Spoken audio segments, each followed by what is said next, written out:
ಅನ್ನಿಸ್ಬೇಕು. ಈಗಿಂದ ಒಂದು road map ಹಾಕೊಳ್ಬೇಕು. ನೆಕ್ಸ್ಟ್ ಇಯರ್ ಆನ್ ಸ್ಟೇಜ್ ನಾನ್ ಇರ್ಬೇಕು ಅನ್ನೋಂಥ ಕನಸುಗಳು ನೀವು ಬಿಟ್ಕೊಳ್ಳೋದು ಮುಖ್ಯ ಆಗುತ್ತೆ. ಅಲ್ಲಿ ಕುಂತವ್ರು ಶಾಶ್ವತ ಅಲ್ಲ, ಇರ್ಕೊಂಡವರು ಶಾಶ್ವತ ಅಲ್ಲ. ಅಲ್ಲಿದ್ದವ್ರು ಇಲ್ಲಿ ಬರ್ಬೋದು, ಇಲ್ಲಿದ್ದವರು ಅಲ್ಲಿಗೂ ಬರ್ಬೋದು. ಆದ್ರೆ ನಾವು ಬರಬೇಕು ಅನ್ನೋದು ನಿಮ್ಮೊಳಗಿರ್ಬೇಕು. ಅದಿದ್ರೆ ಮಾತ್ರ ಆಗ್ಲಿಕ್ಕೆ ಸಾಧ್ಯ.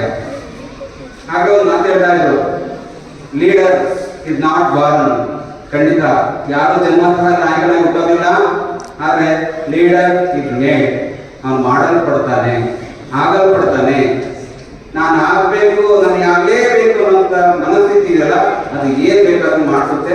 ಅಂತ ಭವಿಷ್ಯದ ನಾಯಕತ್ವದ ಗುಣಲಕ್ಷಣಗಳು ನಿಮ್ಮ ಬೆಳಿಬೇಕು ಅಂದ್ರೆ ಈ ತರದ ಶಾಲಾ ಕಾರ್ಯಕ್ರಮಗಳಲ್ಲಿ ಇಲ್ಲಿ ಬಂದು ಇದನ್ನ ಸ್ಟೇಜ್ ಅಲ್ಲಿ ಇಲ್ಲಿ ನೀವು ಪ್ರಮಾಣ ವಚನ ಸ್ವೀಕಾರ ಮಾಡಿಕೊಂಡು ಒಂದು ಪದವಿಯನ್ನ ಪಡಿತಾ ಇದ್ರಲ್ಲ, ಆ ಮನಸ್ಸಲ್ಲಿ ಆಗುವಂತ ಆ ತುಡಿತಾ ಇದೆಯಲ್ಲ, ಮಿಡಿತಾ ಇದೆಯಲ್ಲ, ಆನಂದ ಇದೆಯಲ್ಲ, ಖುಷಿ ಇದೆಯಲ್ಲ, ನಿಮ್ಮನ್ನೊಳಗೆ ಏನೋ ಒಂದು ಸಂಚಲನ ಉಂಟು ಮಾಡುತ್ತೆ, ಒಂದು ವೈಬ್ರೇಷನ್ ಕ್ರಿಯೇಟ್ ಮಾಡುತ್ತೆ. Positive vibration. ಅಂತ ವೈಬ್ರೇಷನ್ಸ್ ನೀವು ನಿರಂತರವಾಗಿ ನಿಮ್ಮ ಕೆಲಸದ ಮೂಲಕ ನೀವು ಮಾಡ್ತಾ ಹೋದ್ರೆ ನೀವು ಸ್ವಲ್ಪ ಓಪನ್ ಅಪ್ ಆಗಿಬಿಟ್ಟೆ ಸಾಕು. ಈಗ 4 ಸಿಗಳಿದ್ದಾವೆ, ಎಲ್ರಿಗೂ ಅನ್ವಯ. 4C ನಮ್ಮ 21st ಸೆಂಚುರಿ ಸ್ಕಿಲ್ಸ್ ಬಗ್ಗೆ ನಾವು ಹೇಳ್ತಾ ಇದ್ದೀವಿ, ತುಂಬಾ ಹೇಳ್ತಾ ಇದ್ದೀವಿ. NEP ಶುರುವಾದಾಗಿಂದಲೂ ಕೂಡ ಮಕ್ಕಳಿಗೆ ಬಹಳ ಮುಖ್ಯವಾಗಿ ಬೇಕಾಗಿರುವಂತಹ ಕೌಶಲ್ಯಗಳ ಬಗ್ಗೆ ಮಾತಾಡ್ತಾ ಇದ್ದಾರೆ. ಅವೇನಪ್ಪ ಅಂದ್ರೆ 4C ನಿಮಗೆ important, very important. One is creativity. Creativity, ಸೃಜನಶೀಲತೆಯಿಂದ ಸೃಜನಾತ್ಮಕವಾಗಿ ಹೊಸ ರೀತಿಯಲ್ಲಿ ಯೋಚನೆ ಮಾಡುವಂಥದ್ದು ಕ್ರಿಯೇಟಿವಿಟಿ, ಅದನ್ನು ರೂಢಿಸ್ಕೊಳ್ಳುವಂಥದ್ದು. ಎರಡನೇದು ಕ್ರಿಟಿಕಲ್ ಥಿಂಕಿಂಗ್. ಸುಮ್ಮನೆ ಎಲ್ಲದನ್ನು ಒಪ್ಕೊಳ್ಳೋ ಬದಲು ಅದನ್ನ ತಾರ್ಕಿಕವಾಗಿ ಚಿಂತನೆ ಹೊರಡಿಸೋದು, ಪ್ರಶ್ನಿಸೋದು, ಕೇಳಿ ಕೊಡುವಂಥದ್ದು. ಹಾಗೆ ಯಾರು ಹೇಳ್ತಾ ಇದ್ದಾರೆ, ಡಿಮ್ಯಾಂಡ್ ಮಾಡ್ತಾ ಇದ್ರು, ನನಗೆ ಇದೇ ಬೇಕು ಕೊಡಿತಾರೆ ಅಂತ. ಜಸ್ಟ್ ಫೈನ್, ಅದು ಬೇಕು, ಅದಿರಬೇಕು. ಮಕ್ಕಳಲ್ಲ ಆ ಲಕ್ಷಣ ಇರಬೇಕು. ಕೇಳೋದೇ ಇರೋದಿಲ್ಲ. ಎರಡು ರೀತಿ ಕೇಳೋದು. ಯಾವುದೇ ಗೊತ್ತಾ? ಒಂದು ಹಿಂಗೆ ಕೇಳಿಸ್ಕೊಳ್ಳೋದು, ಏನಂತ ಇದಕ್ಕೆ ಲಿಸನಿಂಗ್ ಅಂತಾರ. ಇದು ಇನ್ನೊಂದು ಇಲ್ಲಿಂದ ಕೇಳೋದು ಅಂದ್ರೆ ಆಸ್ಕಿಂಗ್, ಪ್ರಶ್ನೆಯನ್ನ ಕೇಳೋದು. ಎರಡು ವೆರಿ ಇಂಪಾರ್ಟೆಂಟ್. ಯಾರು ಈ ಕೇಳಲ್ಲ ಅವ್ರ ವಿದ್ಯಾರ್ಥಿ ಅಲ್ಲ. ಯಾರು ಹಿಂಗ ಚಂದ ಕೇಳ್ತಾರೆ, ಈಗೂ ಬಹಳ ಚೆನ್ನಾಗಿ ಕೇಳ್ತಾರೆ, ಇದು ಬ್ರಿಲಿಯಂಟ್ ಅಂತ. ಇಟ್ ನಾಟ್ ಆರ್ಡಿನರಿ ಅಲ್ಲ, ಎಕ್ಸ್ಟ್ರಾರ್ಡಿನರಿ ಆಗ್ತದೆ. ಅದನ್ನ ನೀವು ಖಂಡಿತ ರೂಢಿಸ್ಕೊಳ್ಳೇಬೇಕು. ಈ ಸಂದರ್ಭದಲ್ಲಿ ನಮ್ಗೆ ಇವತ್ತು ಲೀಡರ್ಶಿಪ್ ಕೊಟ್ಬಿಟ್ರು, ನಮ್ಮ ಸ್ಟೇಜ್ ಕೊಟ್ಬಿಟ್ಟಿದ್ದಾರೆ, ನಾನು ಇನ್ನು ಡೌನ್ ಅನ್ಕೊಳ್ಳೋಂಗಲ್ಲ. ನಾವು ಡೌನ್ ಅಲ್ಲ. ಈಗ ಇಟ್ಸ್ ಎ ರೆಸ್ಪಾನ್ಸಿಬಿಲಿಟಿ. ಲೀಡರ್ಶಿಪ್ ಅನ್ನೋದೇನಪ್ಪ ಅಂದ್ರೆ ಇಟ್ಸ್ ಎ ರೆಸ್ಪಾನ್ಸಿಬಿಲಿಟಿ. ನಿಮ್ಮ ಜವಾಬ್ದಾರಿ ತುಂಬಾ ಹೆಚ್ಚಿದೆ. ನಿಮ್ಮ ಮೇಲೆ ಒಂದು ಗುರುತರವಾದ ನಂಬಿಕೆಯನ್ನ ಇವರ ಮತದಾನದ ಮೂಲಕ ಒಂದು ಪ್ರಜಾಪ್ರಭುತ್ವ ವ್ಯವಸ್ಥೆಯ ಒಂದು ಸುಂದರತೆಯ ಮೂಲಕ ನೀವು ಆಯ್ಕೆಯಾಗಿ ಬಂದಿದ್ದೀರಾ. ಈಗ ನಿಮ್ಮ ಜವಾಬ್ದಾರಿ ಹೆಚ್ಚಿದೆ. ಈಗ ಸರ್ವಿಸ್ ಮೋಟ ಇರಬೇಕು.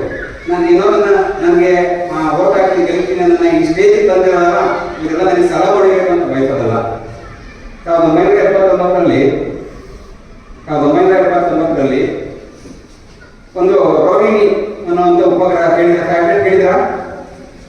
ಟ್ಯಾಬ್ಲೆಟ್ ಅನ್ನು ಲಾಂಚ್ ಮಾಡಬೇಕಂತ ತುಂಬಾ ತಯಾರಿ ನಡೆಯುತ್ತೆ.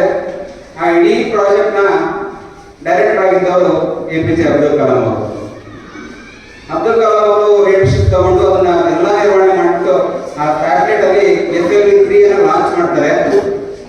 ಆ ರಾಕೆಟ್ ಉಡಾವಣೆ ಆಗುತ್ತೆ.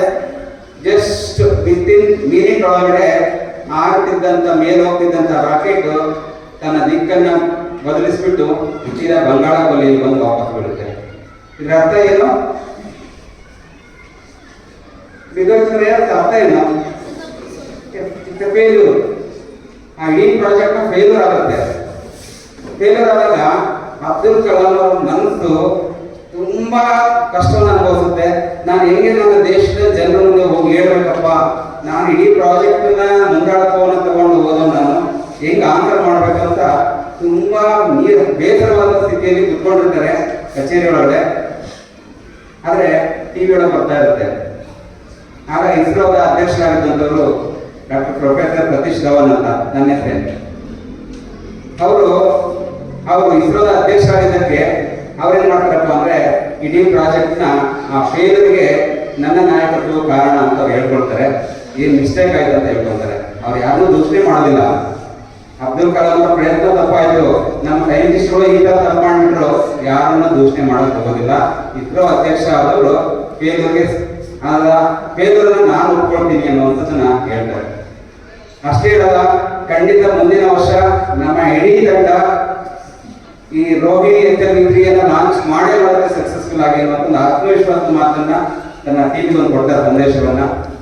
1980 ಒಳಗೆ ಮತ್ತೆ once again Rohini HLV3 rebuild ಮಾಡ್ತಾರೆ. ಇಡೀ ಒಂದು ವರ್ಷ ಸಂಪೂರ್ಣ ಎಫರ್ಟ್ ಹಾಕ್ತಾರೆ. ಹೆಂಡತಿ, ಮನೆ, ಸಂಸಾರ ಎಲ್ಲದನ್ನು ತೋರ್ಬಿಟ್ಟು ಅದಕ್ಕೆ ಶ್ರಮ ಹಾಕ್ತಾರೆ. ನೆಕ್ಸ್ಟ್ ಇಯರ್ ಲಾಂಚ್ ಆಗುತ್ತೆ, ಸಕ್ಸಸ್ಫುಲಿ ರೀಚ್ ಆಗುತ್ತೆ ತನ್ನ ಗೋಲನ್ನ ಕಾಂಟ್ಯಾಕ್ಟ್.